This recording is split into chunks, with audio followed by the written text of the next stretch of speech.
আসসালামু আলাইকুম। আমাদের বাঙালিদের ছোলা ভুনা না থাকলে মনে হয় যে রোজায় ইফতারিটা একদম অসম্পূর্ণ থেকে যায়।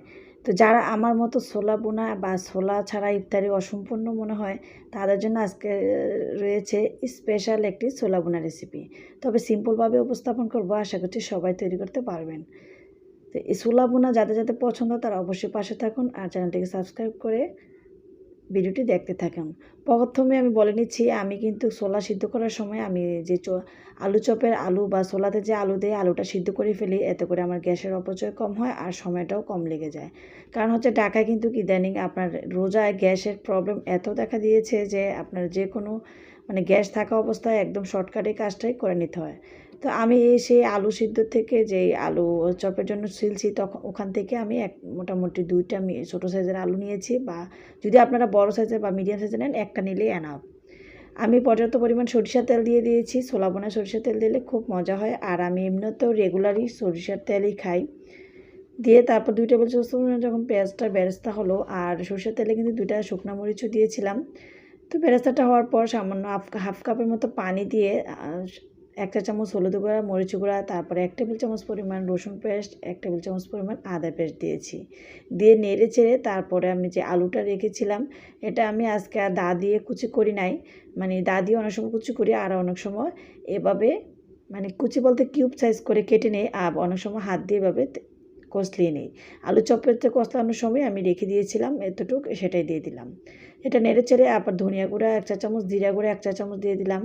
আর টমেটো একটা ছোটো সাইজের টমেটো কুচি আর কয়েকটা কাঁচামরিচ মাঝখান দিয়ে ফেলে তারপর দিয়ে দিলাম। কাঁচামরিচটা ঝালটা সম্পূর্ণ আপনাদের পছন্দ মতো দিবেন, তবে একটু ছোলা ভুনাটা একটু ঝাল ঝাল হলে খেতে মজা হয়। আর আমি আজকে যেভাবে তৈরি করছি, আমি বাসায় সবসময় এভাবেই তৈরি করি। এভাবে ছোলাটা ভুনা করলে আমার কাছে অনেক মজা হয়, আর দেখতেও খুব ইয়াম্মি হয়। আর রোজা যারা অনেকে আছে ছোলা ভুনা খেতে চান না, বা ছোলা কিন্তু আবার অনেকে আছে আমার মতো যারা ছোলা লাভার, যে ছোলা না থাকলে মনে হয় যে ইফতারের আইটেমটা একটু কম বা একটু হলেও ছোলা লাগে। আর আমার এবং আমার হাজব্যান্ড দুজনেরই ছোলা পছন্দ, বাট বাচ্চাদের কিন্তু আবার ততটা না। তবে যেহেতু আমাদেরই পছন্দ তাই একটু ঝাল ঝাল করেই খাই। তো ছোলাটা একটু নাড়াচাড়ার পর তারপর ধনিয়া পাতাটা দিয়ে দিলাম। এটার ফ্লেভারটাও কিন্তু সুন্দর আসে। যখন আমি এটা দিয়ে মুড়ি মাখবো তখন এটার টেস্টটাই দ্বিগুণ হয়ে যাবে। তো ছোলা ভুনাটা আমি রোজায় যে কাজটা করি, একসাথে ভুনাটা করে ফেলার পর হাফটুকু খাই। তারপরের দিন আবার জাস্ট গরম করলেই হয়ে যায়। এতে করে আমার শর্টকাটেও কাজটা হয়ে যায়। আর যে সিদ্ধ করেছি সেটার থেকেও কিন্তু হাফটুকু রেখে দিয়েছি। এতে করে আমার একদিন সিদ্ধ করলে 2-3 দিনের ঝামেলা থাকে না। তো যারা ছোলা সিদ্ধ করবেন তারা ওভাবে, কারণ ছোলাটা কিন্তু সিদ্ধ করে রেখে দিলে 2-3 দিন নর্মালি কিছুই হয় না, 3-4 দিন থাকা যায় অনায়াসে। আর এটা সিদ্ধ করার সময় অবশ্যই লবণ দিয়ে সিদ্ধ করবেন, এতে করে টেস্টটা সুন্দর আসবে। কারণ লবণটা সিদ্ধ না করলে কিন্তু আপনার যতই লবণ দেন ছোলাটা টেস্ট তেমন পাওয়া যায় না।